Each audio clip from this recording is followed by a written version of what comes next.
Hey, what's up mga ka-sounds? Ito po ay pe-press ko lang po sa inyo na may dala po ng player dito na DVD. Ang tatak po niya Platinum Reyna 3C. Ang issue po nito ay nagno-notice. So, testingin po natin, inom natin ng power. Ayan po, nagno-notice siya. So, samahan nyo mga ka-sounds. Ipepera na po natin. A few moments later. So, ito nga po mga ka-sounds. Tinanggal po natin isang buong lens. Yan po papalitan natin. Papalitan po natin ng isang buong brand new po na laser din. So, ito nga po yung brand new natin na ikakabit natin ngayon.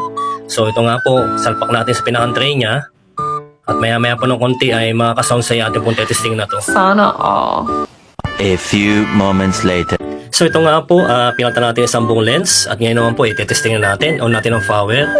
Yan po, napakabilis po magbasa. So nagawa na po natin, na-repair na po natin itong DVD. Nandun na po dito sa ating shop. Yan po, napakaganda. Hindi na po tayo nag-music, mga ka-sounds. Natutulog po kasi ang apo ko. So once na po yan, nag-grading na. At yan po yung nagbasa na, okay na po yan. So hanggang dito lang po. Maraming salamat po sa pagsubaybay sa mga video. Follow and share. God bless us all. Thank you guys. Hanggang sa muli po. Maraming po salamat.